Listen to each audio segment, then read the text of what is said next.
Salmo 121, dice así la palabra de Dios. Alzaré mis ojos a los montes. ¿De dónde vendrá mi socorro? Mi socorro viene de Jehová, que hizo los cielos y la tierra. No dará tu pie al resbaladero, ni se dormirá el que te guarda. He aquí no se adormecerá, ni dormirá el que guarda a Israel. Jehová es tu guardador, Jehová es tu sombra, tu mano derecha. El sol no te fatigará de día, ni la luna de noche. Jehová te guardará de todo mal, Él guardará tu alma. Jehová guardará tu salida y tu entrada, desde ahora y para siempre. Señor, te damos gracias por este día, por tus bendiciones. Gracias que podemos estar en tu casa. Gracias después de un día de trabajo, Señor, que nos has guardado. Te bendecimos, Señor, agradecidos por la salud, por la familia, por tu paz. Y al reunirnos en tu casa, yo te pido que nos hables por tu palabra y que hagas un milagro en la vida de cada uno de nosotros. Descansa al que venga cansado, sana al enfermo. Da guianza y sabiduría, Señor, a nosotros, que la necesitamos. Y siempre te pedimos por nuestra familia, nuestros hermanos que no están con nosotros por causa de trabajo, que les guardes, y si están fuera de la ciudad, que les traigas con bien también. Nuestra familia que está en México, Señor, si están pasando un momento difícil, que les ministres, que suplas sus necesidades y que ellos puedan rendir sus vidas a ti. Oramos por ellos, oramos por nosotros y te damos gracias por este día que nos has regalado, este precioso día que ha sido de bendición. Ahora, al compartir tu palabra, háblanos, ministranos. Te damos gracias porque siempre estás haciendo cosas nuevas en nuestras vidas. O algunas las miramos, otras no las percibimos, pero siempre estás haciendo cosas muy buenas. Gracias por cuidar nuestras casas mientras salimos. Gracias por cuidar nuestra casa mientras estamos trabajando. Gracias por permitirnos regresar cada tarde después de la jornada y estar en casa, Señor. En este día te bendecimos, te damos gracias, esperando cosas grandes de ti, Señor. En el nombre de Jesús. Amén y amén. Gloria a Dios. El Salmo 121 es un salmo que se leía normalmente cuando la gente iba de viaje, cuando iban a salir.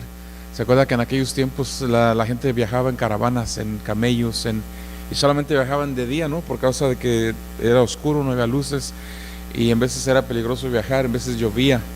Y entonces este era un salmo muy, muy bueno. Aparte que lo cantaban también en el templo cuando bendecían el nombre del Señor. Pero era un himno, de hecho era un himno, era una alabanza que cantaban. Salmo 121. Y el primer verso y el 2 están hablando de cómo Dios libera y guarda a su pueblo. Y la razón que dice allí, dice: mi socorro viene de Jehová, que hizo los cielos y la tierra. La razón que lo pregunta es porque cuando este salmo se escribe, se dice que el pueblo de Dios lo iban persiguiendo, en el desierto iban huyendo. Entonces llegan a un lugar cerca de las montañas, ¿no? Entonces en aquellos tiempos los ejércitos que peleaban, cuando se encontraban acorralados, ellos se acostumbraban a subir corriendo a los montes, a esconderse. Había cuevas, había árboles, había rocas, cañones. Entonces le decían al pueblo de Israel: pues súbete tú también, haz como nosotros, huye a la montaña, ¿no? Súbete. Y allá arriba pues los caballos del enemigo y los carros de guerra no pueden subir, te escondes, y algunos de ustedes pues se van a salvar. Y es que el escritor por eso dice ahí: ¿de dónde viene mi socorro? Le hacen una pregunta, ¿no? ¿De dónde viene mi socorro? Mi socorro viene de Jehová, no de los montes, ni cuevas, ni rocas, ni ejércitos, sino de Jehová, que hizo los cielos y la tierra. Y después dice todo lo demás: no dará tu pie al resbaladero, no se adormecerá el que te guarda, siempre va a estar contigo, siempre te va a guardar. Así que cuando leo el Salmo 21 lo entendemos un poquito mejor, ¿no? Que Dios es el que nos guarda, Dios es el que nos protege, y dice que así saldremos y regresaremos en paz cada vez que lo hagamos. Amén, hermanos. Gloria a Dios. El domingo le estaba yo compartiendo cómo nosotros tenemos la mente de Cristo. Yo le compartía cómo si nosotros no entendemos la libertad en Cristo, si no conocemos que somos libres en Jesús, vamos a seguir siendo esclavos siempre. Yo estaba pensando y yo he notado algo. Estaba oyendo un programa, miré un pedacito de un programa donde estaban cantando cantos del himnario. Son canciones muy antiguas, y el énfasis era que en los cantos de antes exaltaban mucho la sangre de Jesús, la cruz de Jesús, la salvación de Jesús, el nombre de Jesús, ¿no? Y decía uno de los hermanos que estaba, de los pastores que estaban en el panel que estaba entrevistando, dice, hoy en día, dice, hay cantos que, dice, si no eres cristiano, dice, y los oyes por primera vez en la radio, dice, no sabes si se lo están cantando a Dios o se lo están cantando a la novia, dice, porque hablan de amor, de paz, de ternura, y estaban haciendo comparación, ¿no? Entonces yo creo, hermanos, que es bueno nosotros pues siempre exaltar el nombre de Jesús, ¿no? El sacrificio de la cruz. Y el domingo yo le voy a compartir sobre cómo nosotros debemos de exaltar y compartir, cómo levantar el nombre de Jesús y glorificar su santo nombre, amén. Eso es el domingo. Hoy yo le quiero hablar, hermanos, sobre cómo Dios tiene, cómo los planes de Dios para nosotros y cómo Dios siempre nos está guiando, si siempre nos está dando dirección. El Señor siempre nos va a hablar a tiempo, amén. Dios nunca habla fuera de tiempo, Él siempre está hablando a tiempo y habla muy claro. Me acuerdo que hace unos años ya estábamos en una convención y estaba un hermano predicando y le hicieron una pregunta. Le dijeron, en ese tiempo este hermano estaba promoviendo unos libros que había escrito, ¿no? Y toda la gente lo estaba comprando, y uno de los libros del tema era Oyendo la voz de Dios. Y le preguntaron a él, le dice, hermano, dice, ¿cómo le puedo hacer yo para oír la voz de Dios, para que Dios me hable? Y el consejo, pues el de siempre, ¿no? Lee la Biblia. No, pero ¿cómo le hago para que Dios me hable? Yo quiero que Él me hable. Lee la Biblia. Es la mejor manera que Dios te va a hablar, a través de la palabra, ¿no? Porque si un hombre te habla, un profeta te habla, un pastor te habla, pero si lees la Biblia, Dios te está hablando directamente. Entonces este hermano le hicieron otra pregunta, le dijeron, hermano, yo estoy orando y tengo tiempo orando y esperando que Dios me hable. ¿Qué hago? ¿Qué consejo me da? Y el hermano le dice, ¿quieres que te hable? Sí. ¿Estás leyendo la Biblia? Sí. ¿Ya tienes tiempo esperando que te hable? Sí. ¿Y no te ha hablado? No. Pues acuéstate a dormir, le dice. Y el hermano como que se desilusionó, ¿no? Porque muchas veces quieres una respuesta así que... Y tiene sentido, ¿no? Si Dios te va a hablar, además cuando Dios te habla, tú sabes que Dios te habló. Amén. Nuestro trabajo es leer la Biblia, orar diariamente, y yo le garantizo que si Él nos quiere hablar, Él nos va a hablar, amén. Aunque si leemos la Biblia, pues no va a hablar todo el tiempo, ¿verdad? Pero se me hizo interesante que así de primero la respuesta como que el hermano se ofendió, ¿no? Porque tú le dices a una persona, si Dios no te habla, acuéstate a dormir. Si Él te quiere hablar, Él te despierta, ¿no? Pero si lo analizas, leemos la Biblia, esperamos en Dios, y si Él nos va a hablar, créeme que Él nos va a hablar, amén. Él va a hablar a tu corazón. Obviamente si somos de oración, podemos detectar su voz más fácil, amén. Muy bien, vamos a entrar en la palabra, hermanos. Oremos por los hermanos. Gracias a Dios que hoy Javi descansó, Alonso, ¿verdad? Pero de repente les toca trabajar, Ricardo también, pero ya ve, José trabaja, Becky está trabajando, Daniela está trabajando. Así que vamos a orar por ellos, que ahí donde están, pues el Señor pues les ministre la palabra también, amén. ¿Les parece si entramos en la palabra, hermanos? Si traes su Biblia, ¿por qué no va conmigo al libro del profeta Isaías? Después del consejo de la palabra, hermanos, tomamos las ofrendas. El miércoles pasado se me olvidó, pero este miércoles, ahorita después de la predicación, podemos tomar la ofrenda, amén. Isaías capítulo 30. Isaías 30.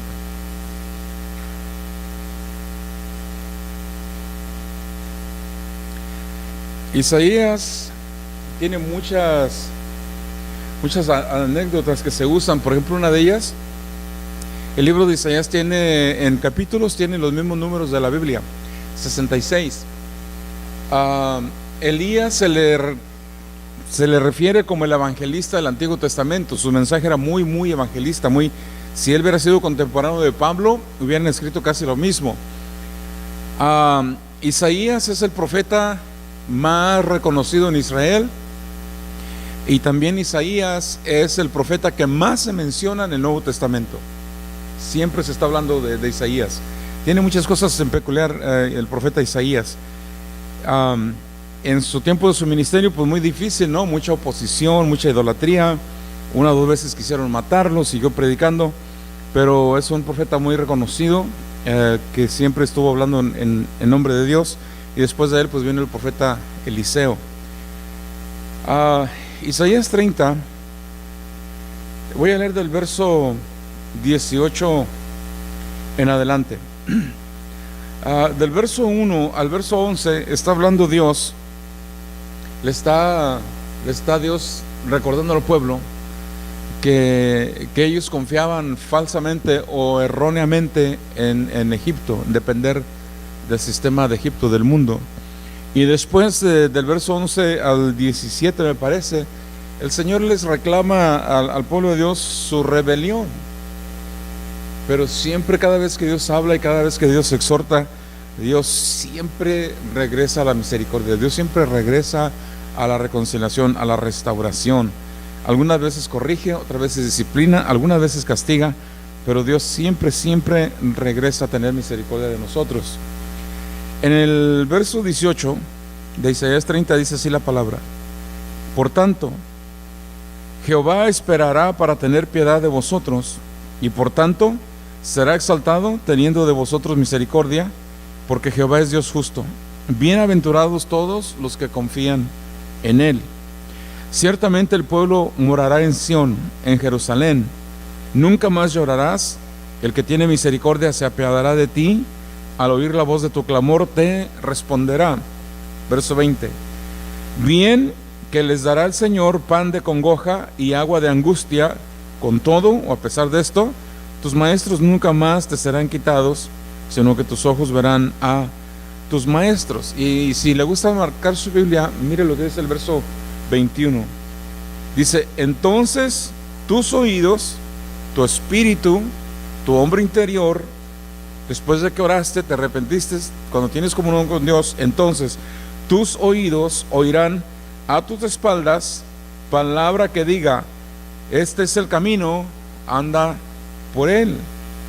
Y la misma voz te va a decir: no eches a la mano derecha, ni tampoco tuerzas a la mano izquierda. Dios siempre nos va a hablar. Verso 22. Entonces profanarás la cubierta de tus esculturas de plata, la vestidura de tus imágenes fundidas de oro, las apartarás, como trapo asqueroso, sal fuera, les dirás. Entonces dará el Señor lluvia a tu sementera cuando siembres la tierra, y dará pan del fruto de la tierra, y será abundante, y pingüe tus ganados. En aquel tiempo será apacentados en espaciosos de Jesas. Lo que me llama la atención aquí es el verso 21. Después de que clamamos a Dios, después de que Él oye nuestro clamor, después de que confiamos en Él o volvemos a confiar en Él, entonces dice que Él nos llevará y moraremos en paz, nos llevará al lugar de misericordia. Y dice que entonces, después de un tiempo de misericordia, de gracia, de restauración, dice que entonces vamos a poder oír en nuestros oídos lo que la voz de Dios nos quiso decir siempre, ¿no? Como humanos, hermanos, como personas humanas, nosotros la tendencia natural es inconscientemente como irnos resbalando, deslizando, y llegamos a un punto donde inconscientemente empezamos a depender de nuestras propias fuerzas u opiniones, y es donde corremos el riesgo de deslizarnos, de alejarnos de Dios. Conocemos a Dios, amamos a Dios, conocemos su voz, conocemos su palabra, pero hay ciertas cosas que las hacemos en nuestras propias fuerzas. Eso nos lleva a acostumbrarnos a que las cosas nos salen bien, y de repente hacemos algo que nos damos cuenta que a lo mejor no era el tiempo o no era la manera, y ahí es donde el Señor dice: yo te voy a enseñar a que tú escuches mi voz siempre, y que mi voz te va a guiar cuál camino vas a seguir, y cuando llegues a un crucero, mi voz te va a decir si das a la derecha o no, o si das a la izquierda o no, o si sigues derecho, y tú vas a conocer mi voz. El verso 22 dice que cuando conozcamos la voz y seamos guiados por el Señor, nosotros tomaremos todo lo que hemos confiado, en todo lo que hemos dependido, y dice que le vamos a decir, dice que con nuestra boca le vamos a decir: sal fuera. A veces me hace interesante esto porque en la religión popular se nos enseñaba que teníamos que hablarle, ¿no?, a las estatuas, que teníamos que con nuestra boca pedirles, hacerles saber nuestra necesidad, pedirles ayuda para cosas difíciles, para un milagro, para sanidad, para X cosa. Y aquí el Señor nos está diciendo, así como le despedías, así como confiabas en, dice ahí en las estatuas de plata, incluso las vestías y las adornabas de oro, así como les hablabas, ahora que conoces la voz de Dios, ahora que entiendes la voz de Dios y el plan de Dios para tu vida, ahora les vas a hablar, pero de otra manera. Ahora les vas a decir, sal fuera. Obviamente sal fuera incluye echarlas fuera de nuestras vidas, amén. Pero una cosa que quiero que notemos, cuando nosotros no conocíamos a Dios, y dice la Biblia que se nos llevaba a los ídolos mudos de la mano, pero el sentido figurativo está diciendo que esa era nuestra cultura, esa era nuestra costumbre. Incluso decíamos, esta es mi religión. Y dice que les pedíamos, pero era por ignorancia. Dependíamos de ellos literalmente, por ignorancia. Confiábamos en ellos, aunque nunca se movieron. Nunca movieron una mano, nunca nos sonrieron, nunca nos cerraron un ojo. Incluso uno los quitaba, los limpiaba, les cambiaba la ropa, lo volvía a poner ahí, y después les seguía uno pidiendo. Y Dios dice, así como les pedías, ¿por qué no te enfocas a mí? Ahora que me vas a conocer y vas a conocer mi misericordia y mi paz y mi descanso, y así me pides a mí, y ahora las imágenes tú les dirás, sal fuera, echándolas fuera. Amén. What I just read in Isaiah chapter 30, verse 18 to 22, 22nd verse, I'm talking about how God, number one, He reproaches His people not trusting in Him, not being confident on Him, and how the human tendency is to rely or depend on things that we can do by ourselves, things that we know, things that we probably will learn from somebody. And then also in Isaiah chapter 30, it comes where God is actually reproaching the people for rebelling against Him. Now, if somebody comes before you and he rebels against you, like let's say you have somebody working for you, or let's say that you have your son or your daughter or somebody, and they rebel against you openly, they rebel against you, you can rebuke them, and everybody will know, well, he's rebelling, he's not being obedient, he doesn't want to be subject to. But also, there can be cases where somebody is rebelling against you in a very passive way. I don't know if you understand what I'm saying. Somebody can rebel against you openly. That's what we usually call the enemy. But also, there can be cases where somebody is rebelling against you in a peaceful way. You know, like when you say, let's say you tell your kid, "I want you to do this," and they'll say, "I'll do it later."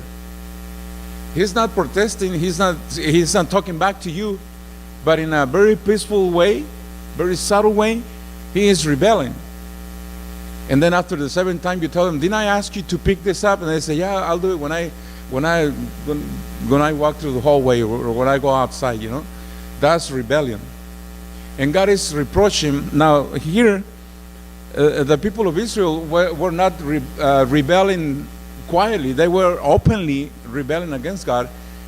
And God is telling them, two things I have against you. One, you have become accustomed and you have become dependent on the things you know, like your job, your money, your knowledge. Second, by doing that, you're rebelling against me, against my decree, my laws, my commandments.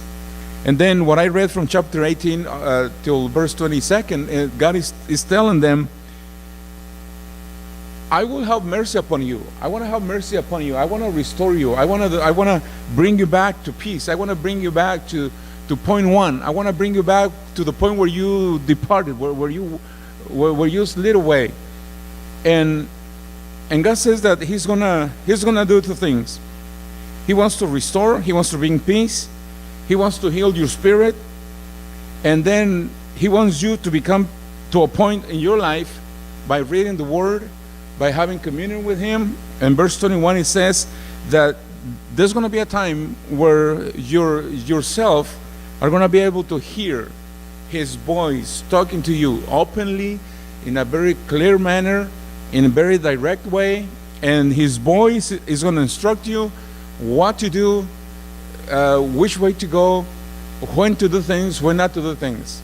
But only happens when He restores you, when He's merciful to you, when He shows mercy, and then you become into that communion with Him. When you read His, I can tell you that the best way that if you want God to speak to you, I encourage you to read the Bible.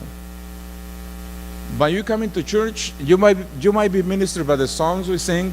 You may be ministered by the word or by the fellowship. But the best way, and the way that never fails, if you want God to speak to you, I encourage you, accustom yourself to read the Bible every day. I can assure you God will speak to you very clearly. Second, have communion with Him.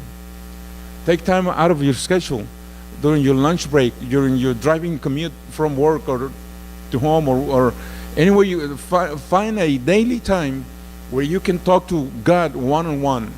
Believe me, He listens. People driving by or watching you might think there's something wrong with you, but I can assure you God He can hear you and He'll speak to you. Isaías está diciendo que nosotros corremos el riesgo de oír la voz que nos dé dirección sólida y muy clara, que nos dé una dirección muy precisa de lo que tenemos que hacer. Y cuando oímos la voz de Dios, dice que Él nos transforma, y en todo lo que hemos dependido, nosotros le diremos: ya no dependo de ti, sal fuera. Amén. Nunca les ha tocado mirar a personas, por ejemplo, estaba mirando un video de gente. Hay dos puentes en California, puede haber más, pero conozco dos, que normalmente cuando una persona los cruza caminando, automáticamente los puentes los cierran porque son personas que han pensado en el suicidio y se van a tirar del puente. Uno está en San Diego, el puente Coronado, algunos lo han visto, ¿no? Este puente conecta de San Diego a la isla de Coronado, son como 2 millas de largo, yo creo más, 1 milla, 2 millas. Y ahí cuando una persona lo va cruzando, por eso hay una estación de policía en cada lado, automáticamente cierran el puente y lo llaman el escuadrón, ¿no?, de psiquiatras y consejeros y no sé qué, capellanes, para hablar, porque la tendencia es que normalmente cuando una persona llega a esa distancia, el resultado ha sido que la persona se ha lanzado, ¿no? Y el otro está en San Francisco, el puente de San Francisco, famosísimo en todo el mundo, que es el único puente, creo, en Estados Unidos que está suspendido, fíjate, es grandísimo, y está sostenido por cables. También hay una sección donde personas llegan a ese lugar y automáticamente la alerta suena porque las personas van a brincar. En el de San Diego, el 84% de los que han brincado se han matado. En el de San Francisco, el 98% de los que han brincado se han matado. Y estaba mirando un documental en jóvenes que sobrevivieron el salto, y ellos no se conocen, y todos los que sobrevivieron dijeron algo que llamó mucho la atención. Dice, me llamó la atención un muchacho de 28 años que brincó del puente de San Francisco, y de niño sus papás lo regalaron, tenía 4 años, y desde los 4 años anduvo de casa en casa, foster kid andaba de casa en casa y de casa en casa y andaba creyendo.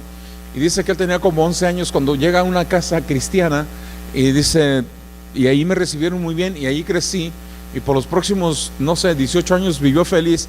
Pero él siempre traía el resentimiento desde la niñez, que nadie lo quería, que nadie lo apreciaba, y mientras más viejo se ponía, él pensaba que esta familia que lo recibió y lo acogió muy bien, lo tenían ahí por lástima y no por amor. Aunque el papá y la mamá todos los días le decían que lo amaban, todos los días, pero él tenía ese sentir, ¿no? Él dice en sus palabras: fue como el diablo se metió a mi mente y cambió todos mis pensamientos. Donde él empieza a planear suicidarse, ¿no? Y dice que cuando él iba caminando por el puente y cuando iba llegando exactamente a la mitad del puente, dice que no supo de dónde, y salió una persona, una mujer, y le dijo: tómame una foto para que vean que estoy en el puente de San Francisco. Dice, yo se lo tomé una foto y ella se rió y estaba muy contenta. Dice, pero ella nunca se imaginó que yo iba a matarme, que yo solamente esperaba que ella se retirara para matarme. Dice, y me llamó la atención que todos alrededor de mí reían y tomaban fotos y videos, pero nadie detectó el dolor que yo traía. Cuando entrevistaron a los sobrevivientes de los dos diferentes lugares sin conocerse, todos coincidieron en una cosa, y el periodista lo notó. Todos dijeron que cuando brincaron la barda para lanzarse, dice, te tienes que agarrar del bordo del puente y te tienes que impulsar porque hay un espacio como de 1 o 2 pies, ¿no? Entonces tienes que librar eso para brincar. Todos dijeron, llegamos cargados de problemas, queríamos morirnos, mirábamos a la gente y pensábamos que se rían de nosotros, nadie le interesaba nuestra vida, pero todos concordaron que cuando brincaron el cerco, el bordo, dice, en cuanto me dejé de ir del bordo, y dice, instantáneamente supe que todo lo que yo había pensado, todos mis sentimientos, todas mis emociones, dice, eran mentiras del diablo. Y en ese mismo momento supe que mis papás sí me amaban, que el problema eran las mentiras de Satanás sobre mi vida, y todos concordaron en que cuando se soltaron del riel, todos dijeron, acabo de cometer el peor error de mi vida.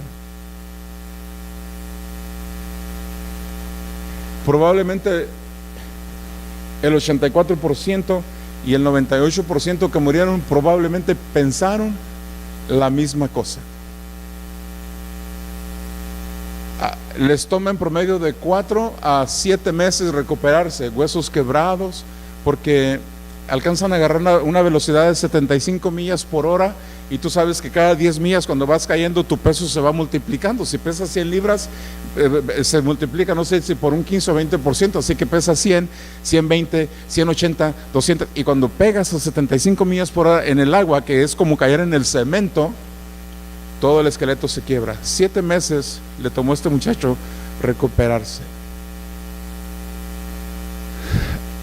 ¿Alguna vez has hecho tú algo y en el momento que lo haces te das cuenta que no debiste haberlo hecho?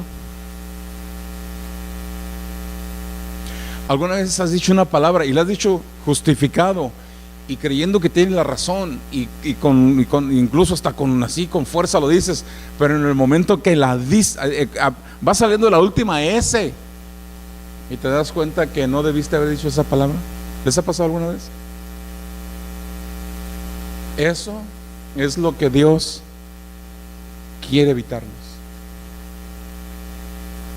Le hago una pregunta así, rapidito así, pero sean honestos, ¿ok? Que al cabo nadie lo está viendo.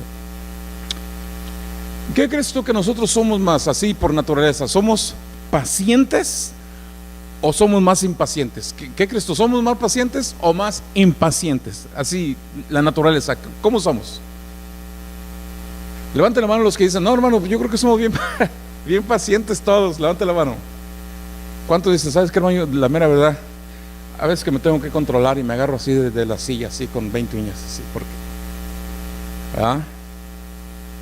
esa es la naturaleza, somos impacientes por muchas razones, y son válidas las razones, ¿no?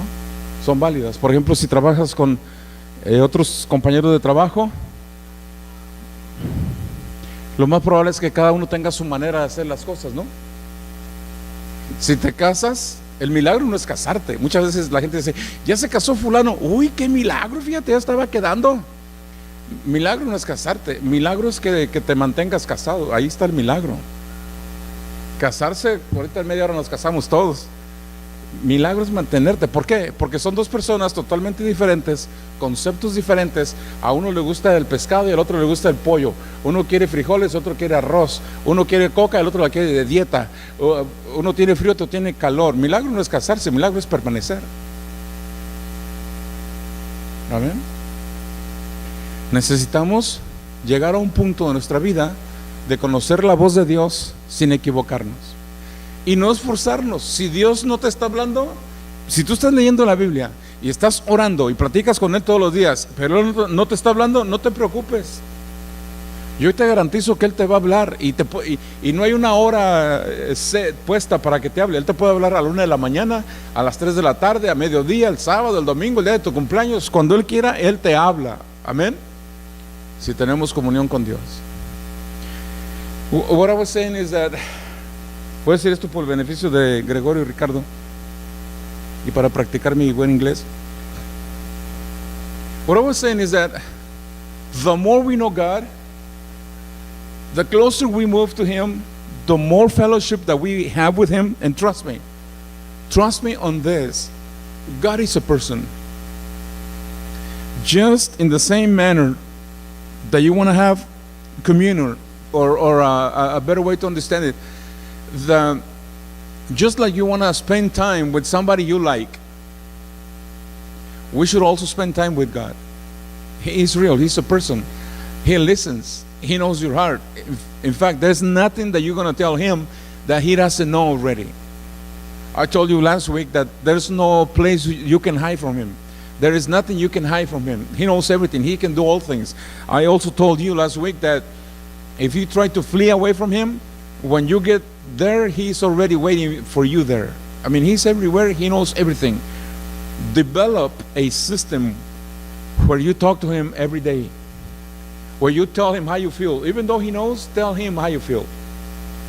Talk to Him about your dreams, about your fears, about the things you want to do, about the things you lost, about the things you cried about the things you fear. He already knows, but you need to tell Him that. Why?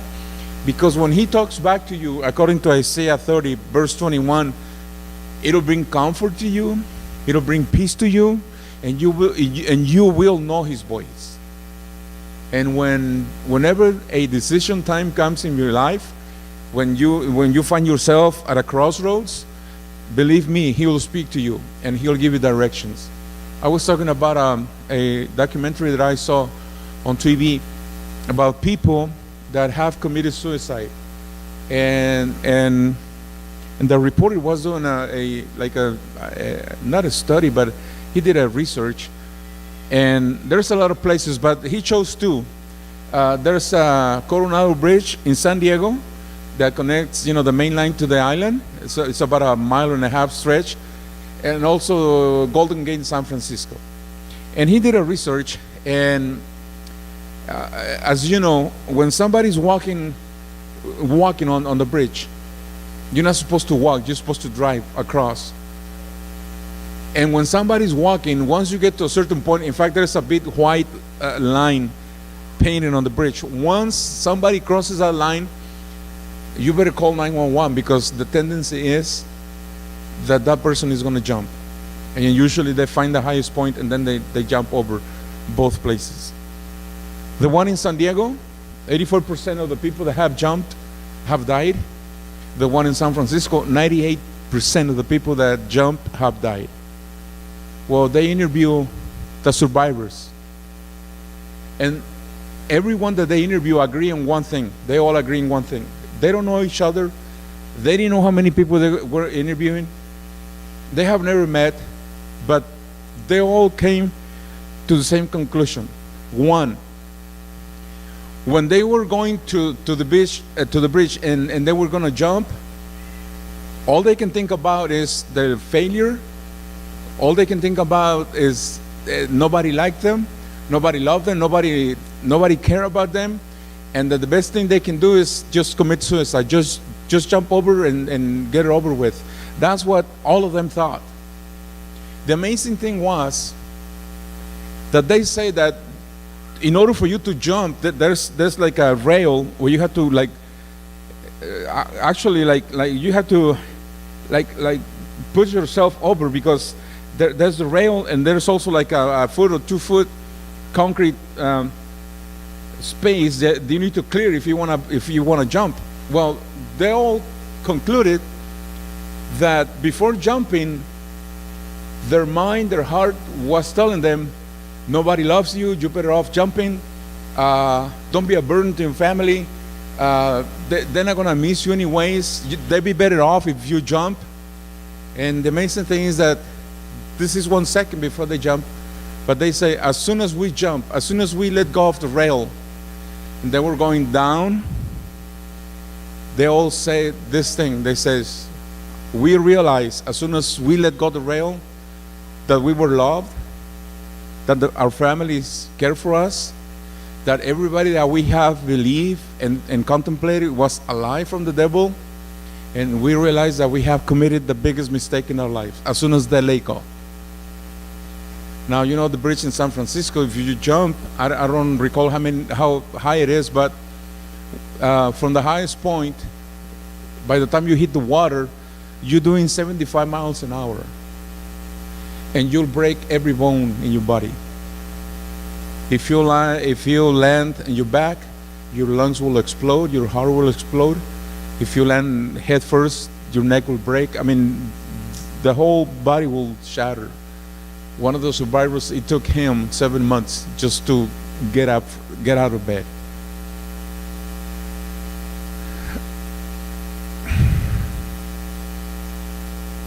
I don't want to say this, but I want to say it this way, even though it may not be your case. But if you're hearing voices, if you're getting these strange thoughts, if you see your family, your friends, if you see your church, even your pastor, and you don't think nobody loves you, nobody cares about you, that you're better off dying, you're wrong. That's a lie from the devil. That's exactly what he wants you to believe.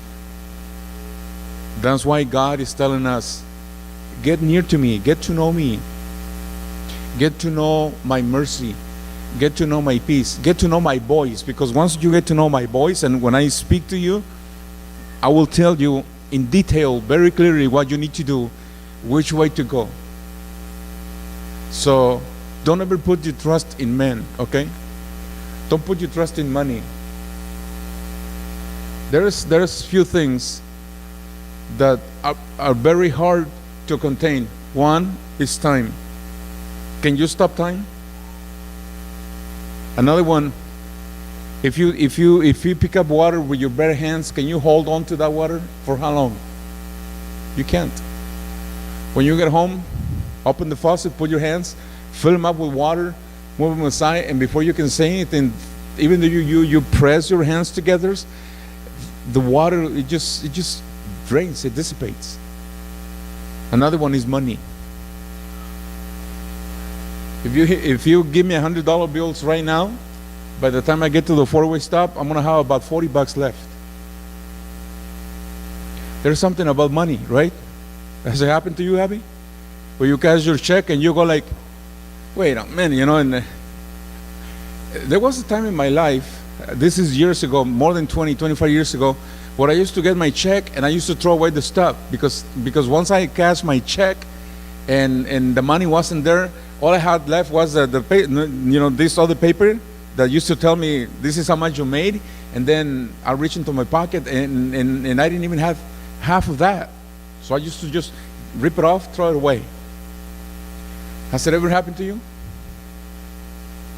Where you get home and you start like looking all over, you go back to the car and check under the seats and the ashtray and glove compartment, and you can swear you had $100, you only got 45.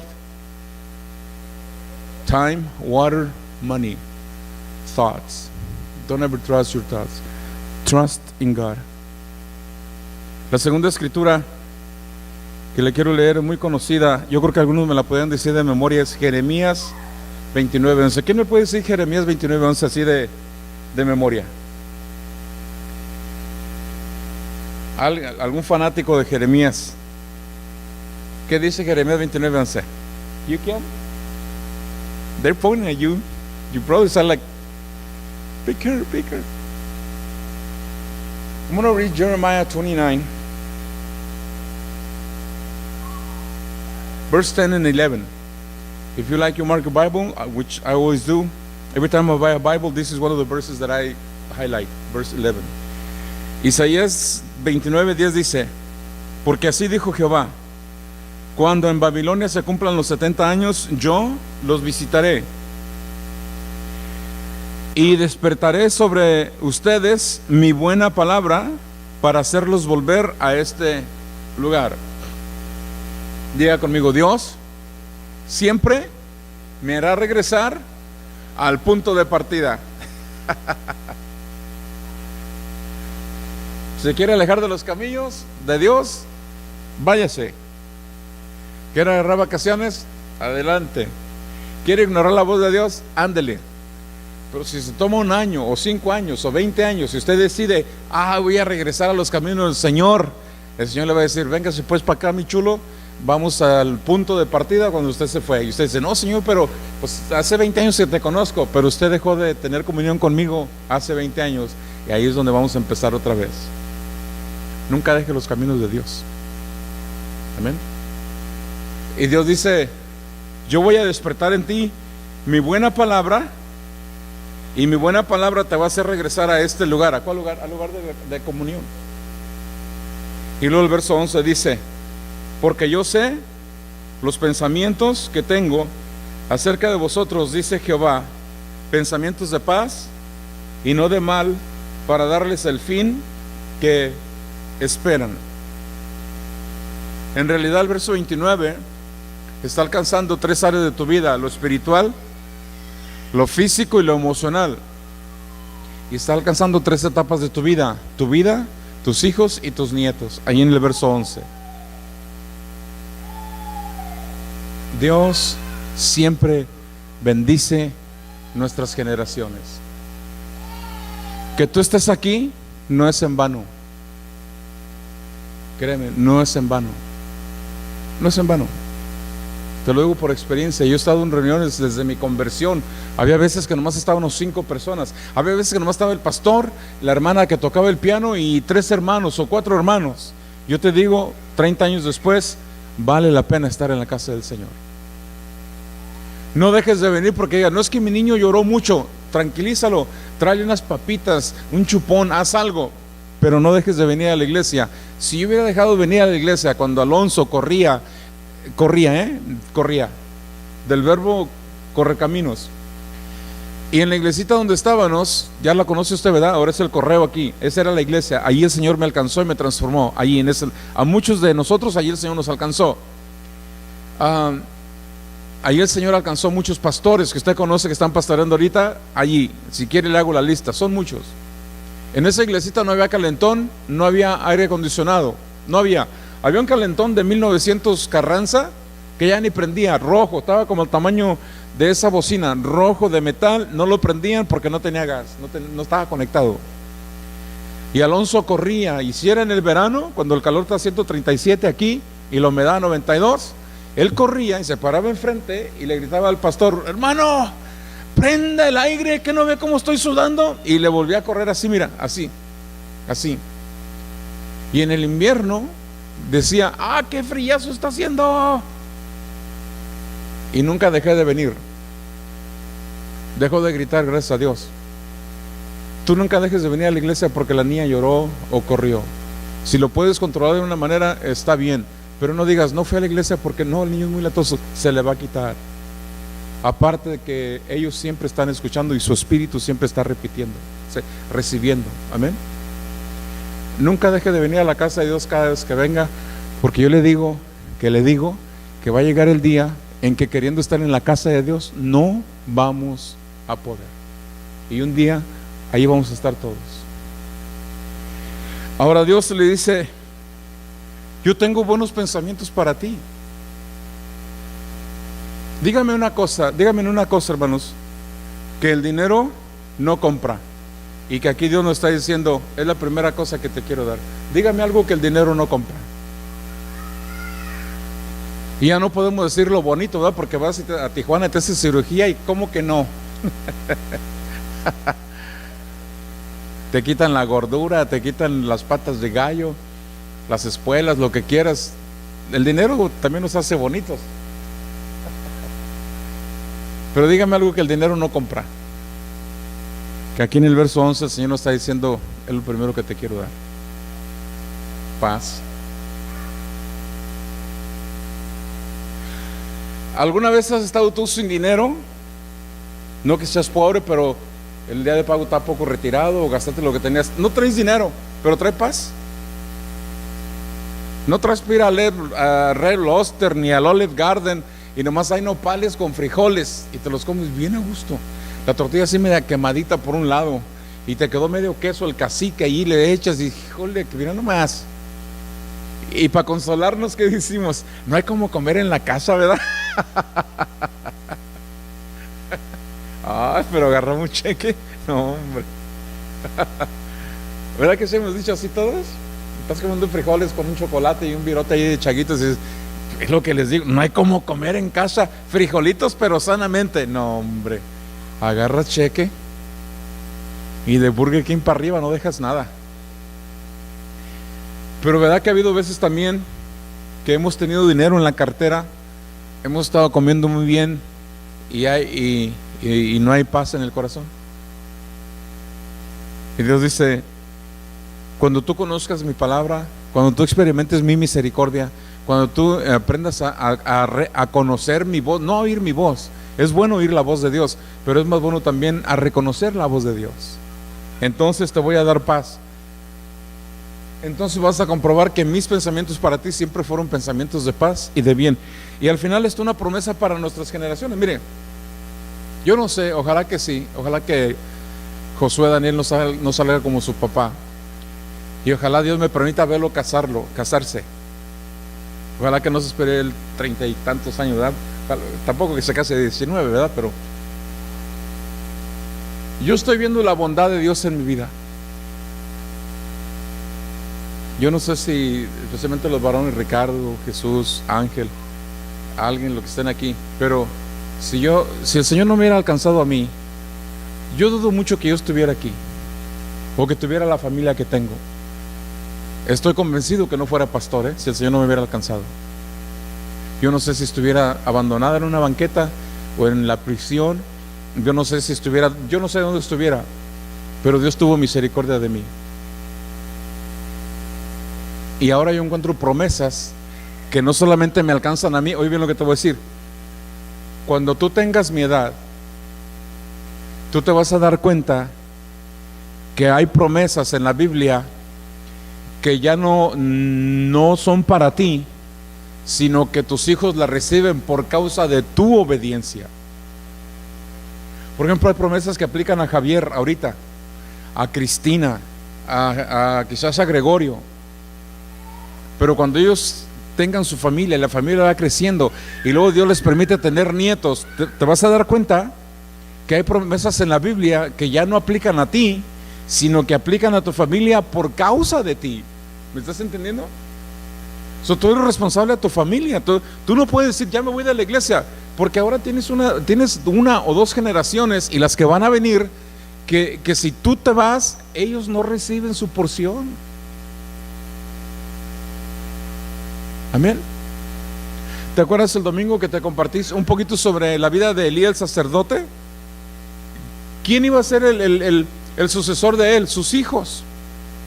Pero cuando él falló delante de Dios, dijo Dios: aquí se corta esto, no más sacerdocio para tu casa, se termina. Y Dios se tuvo que escoger a un niño, a un jovencito, a un Samuel, que no era del orden sacerdotal, que era totalmente independiente, y Dios lo instituye, lo pone como sacerdote, como juez. Y hay porciones de la Biblia que lo llaman rey de Israel, a Samuel, y profeta. Entonces yo me estoy dando cuenta, hermanos, que la Biblia es una fuente inagotable, que me instruyó cuando llegué a los caminos de Dios, me instruyó mientras crecía, me instruyó cuando llegué a la vida adulta, y me sigue instruyendo, porque ahora yo estoy encontrando promesas que ya no aplican a mí necesariamente, pero que por causa de mí aplican a mis hijos y ahora a mi nieto. Por eso la palabra de Dios es inagotable. Amén. Lea la Biblia. Yo sé que lo hacen, pero sígalo haciendo. Amén, hermanos. Porque los planes de Dios para nosotros son muy, muy, muy buenos. Amén. Y voy a terminar en Deuteronomio capítulo 1. Hay un verso que siempre me gusta. Deuteronomio capítulo 1, verso 2 en adelante. Dice así la palabra, Deuteronomio 1, verso 2. Dice: 11 jornadas hay desde Horeb, camino del monte de Seir, hasta Cades Barnea. Y aconteció con los 40 años, en el mes 11, el primer día del mes, Moisés habló a los hijos de Israel conforme a todas las cosas que Jehová le había mandado acerca de Dios, después que derrotó a Sehón, rey de los amorreos, el cual habitaba en Hesbón, y a Og, rey de Basán, que habitaba en Astarot, en Edrei, de este lado del Jordán, en tierra de Moab, resolvió Moisés declarar esta ley diciendo. Moisés en 3 versos les repite lo que Dios les dijo por 40 años. Y Moisés dice en el verso 6, esto es lo que Moisés les repitió. Jehová nuestro Dios nos habló en Horeb diciendo, habéis estado bastante tiempo en este monte, vuélvete y ve al monte del Amorreo y a todas sus comarcas, en el Araba, en el monte, en los valles, en el Negev y junto a la costa del mar, a la tierra del Cananeo, al Líbano, hasta el gran río, el río Éufrates. El pueblo de Dios se había establecido mentalmente y posicionalmente en un lugar y no se movió por 40 años. 40 años. Le voy a decir algo para que lo analice, ¿ok? No para que lo analice. Esto se lo dije a usted hace como unos 5 años. Se lo voy a repetir otra vez. Si nosotros tenemos más años de cristianos que almas ganadas para Cristo, nosotros necesitamos revisar nuestra teología, nuestra creencia, nuestro compromiso en Dios. Si tú tienes más años de convertido que la gente que tú has traído a los pies de Cristo, necesitamos revisar nuestro compromiso con el Señor. Se lo dejo para que lo piense. Cuando vaya a la casa usted diga, bueno, ¿cuántos años tengo de ser cristiano? 10. ¿Cuántas personas me he ganado para el Señor? Y si son las mismas, usted está salvo. Y si son más, mejor. Pero si no es ni una, necesitamos reconsiderar nuestro compromiso con Dios. ¿Cuántas personas hemos traído a los pies de Jesús? Y aunque la tendencia siempre ha sido hablarle a nuestra familia, a nuestros amigos, también hay mucha gente que no es ni familia ni amigos que necesitan del Señor y que quizás estuvieran hasta más abiertos a nuestro testimonio que la misma gente que nos conoce. Amén. Hablemosles siempre. Créame que la gente siempre está oyendo. Siempre. Ahora, el verso 6 dice, nuestro Dios nos habló en Horeb y nos dijo, habéis estado aquí mucho tiempo. Termino con esto. 2 aplicaciones tenemos que darle nosotros. Una,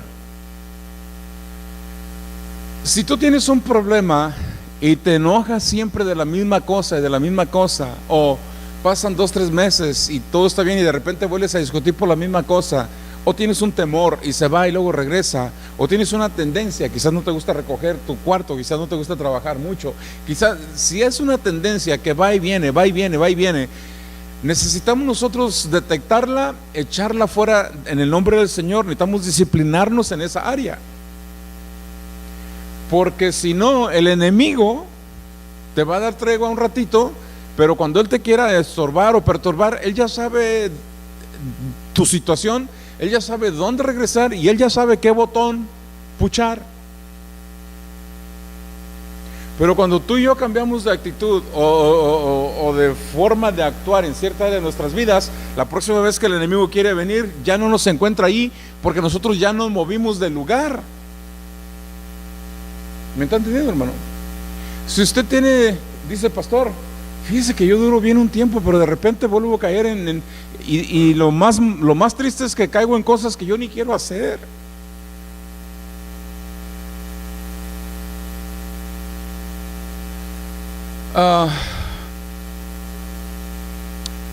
Hay una frase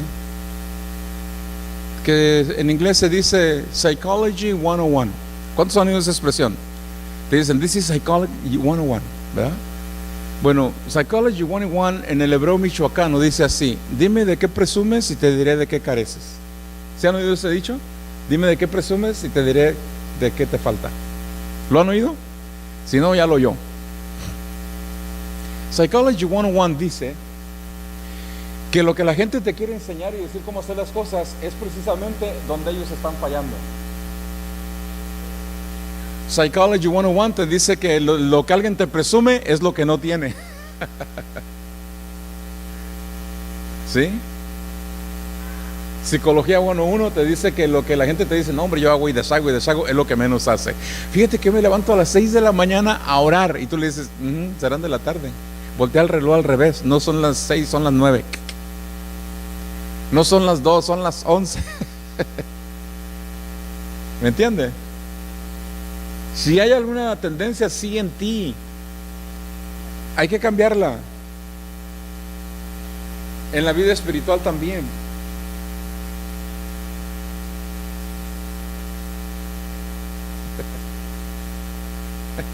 ¿Cuántos si el Señor les dijera, vete de misionero a Tijuana, no, a San Luis, donde de veras hace calor, a Mexicali? ¿Cuántos venderían su casa y serían de misioneros a Mexicali? Hombre, ven a decir, te reprendo, Satanás, en el nombre de Jesus Christ, ¿verdad que sí? ¿Quién se iría, hermano? ¿O a África, o a India, o a aquellos lugares donde no hay ni agua potable? ¿Quién? A la Sierra Lacandona, a las Huastecas. ¿Quién se iría? Tiene que ser Dios, ¿verdad? O la migra, una de dos.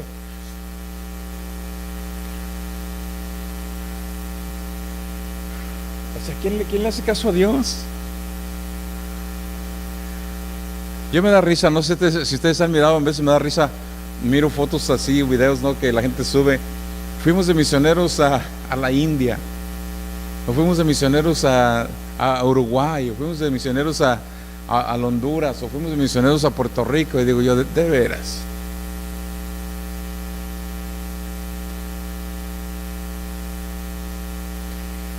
Dudo mucho que fueron de misioneros. Si no evangelizamos al vecino, que lo tenemos allá a 8 pies a brincar la barda, ¿tú crees que vamos a ir a Colombia a evangelizar a los narcos? ¿O a Mario Millán, el socio de Escobar? Si no le hablamos al vecino que está ahí. ¿Me entiende?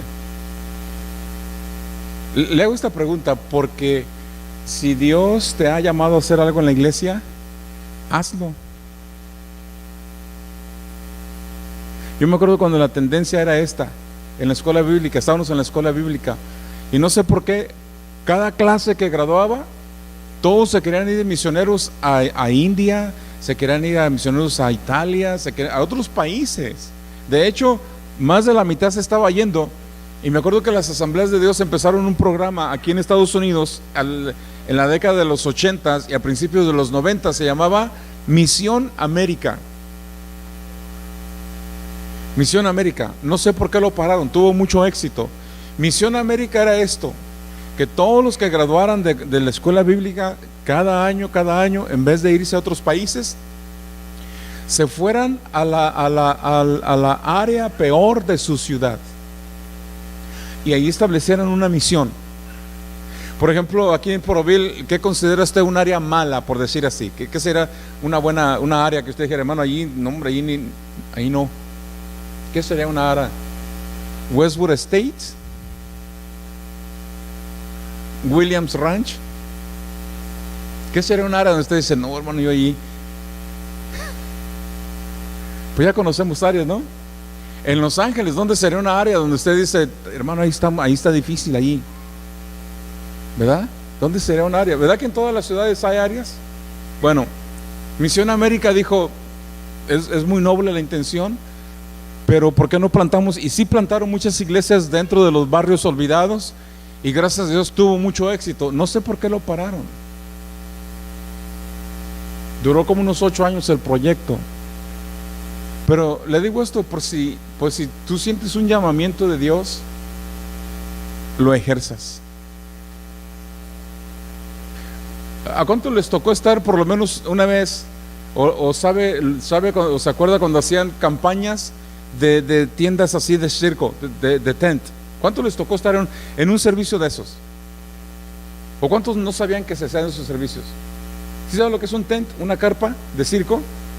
Y normalmente se ponían, por decir, aquí en este terreno baldío, ahí se ponían, y se ponían por 30 días, ¿te acuerdas? 30 días se ponían, traían su planta de luz, traían su propia luz, y allí el predicador estaba, y al final de un mes le juntaban todo y se iban a otra ciudad. La última reunión que yo me acuerdo, que estuve en una carpa, yo creo que hace 20 años, me acuerdo, en Deleno, la ciudad de Deleno, una carpa que vino por 30 días, y tuvieron un pastor por día predicando, 30 pastores fueron a predicar.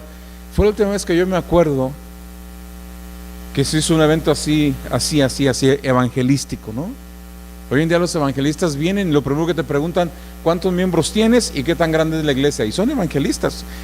O sea, ¿cómo vas a venir a evangelizar a la gente que ya es cristiana? ¿Me entiendes? Grupos de música también. Te dicen que van a venir y tú le dices, qué bueno que vienen para que toquen en el parque. No, queremos tocar en la iglesia, es que el instrumento se empolva y todo. Ya casi no se ve. Amén.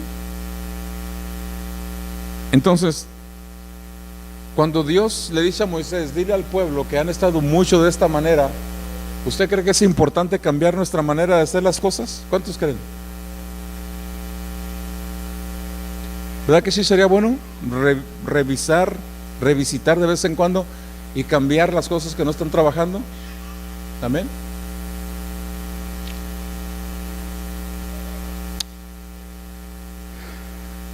¿Usted cree que ¿cuántos conocen una máquina de tren? Una locomotora. ¿Cuánto pesa un animal de esos? 2.800 libras. No, perdón, 280,000 libras. Para que te des una idea, un camión de carga cargado pesa 80,000 libras. Una máquina de tren pesa 280,000 libras. Nomás un carro. ¿Tú crees que un humano puede mover una máquina de tren? Si está apagada y tal, ¿tú crees que alguien la puede mover? Antes diga que no, yo le digo que sí. Sí se puede mover. Si nos juntamos muchos. ¿Usted cree que la podemos mover si nos juntamos muchos? ¿Verdad que sí se puede mover? Y el trabajo se empieza a mover porque la movemos. El ministerio es igual. Si todos lo movemos, sí avanza. Imagínense que vamos a puchar una máquina de tren, uno solo, ¿verdad que no? Se te pelan las rodillas y no lo vas a mover. Pero muchos y la empezamos a mover. La iglesia es igual. ¿La iglesia la puede administrar una sola persona? No. Cuando todos lo hacemos, la iglesia empieza a avanzar. Amén, hermanos. En conclusión, número 1, Dios nos va a hablar y vamos a conocer su voz. 2, nos va a manifestar su misericordia, nos va a dar paz y nos va a dar el fin que nosotros esperamos. 3, nos vamos a mover y vamos a dejar de lado lo que no está trabajando. Amén, hermanos. Y nos vamos a mover en el nombre del Señor. Amén, hermanos. Vamos a orar. Le pedimos a Dios dirección.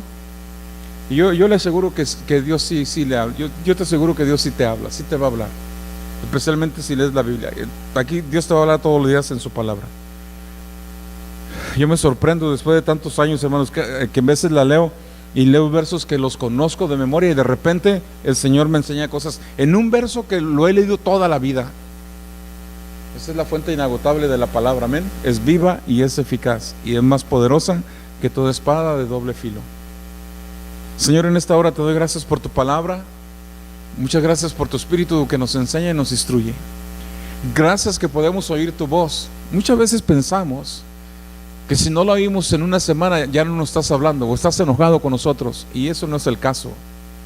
Tú siempre estás al cuidado de nosotros. Tú siempre nos vas a hablar y nos vas a guiar. Nuestro trabajo es leer tu palabra, tener comunión contigo, vivir en santidad. Y estamos convencidos que cuando el tiempo lo requiera o la situación lo requiera, tú nos vas a hablar y nos vas a hablar claro. También entendemos que tú nos darás paz y tranquilidad, que tú nos darás pruebas de misericordia y de tu amor.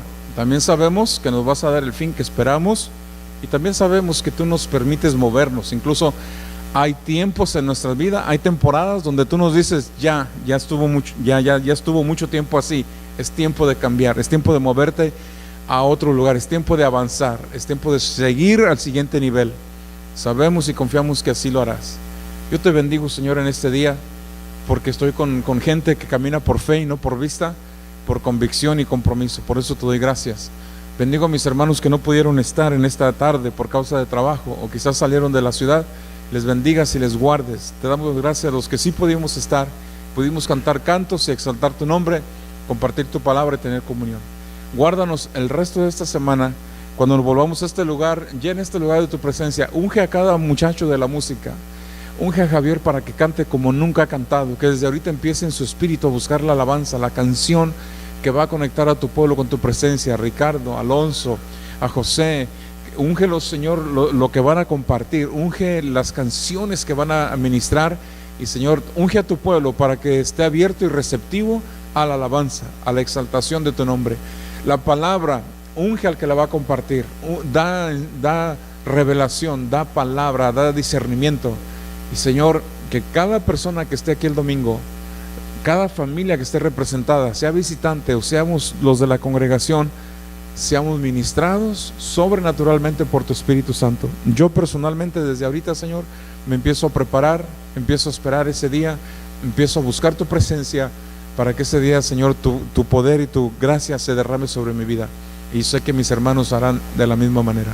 Te bendecimos en el nombre de Jesús y te damos gracias. Ahora, Señor, te pido que bendigas la ofrenda, bendice al dador alegre, bendice a aquel que lo da con sacrificio de su trabajo. Yo te pido que lo bendigas y lo guardes. Yo te pido que multipliques sus finanzas, pero sobre todas las cosas, danos salud y danos sabiduría para administrar las finanzas. En el nombre de Jesús. Amén y amén.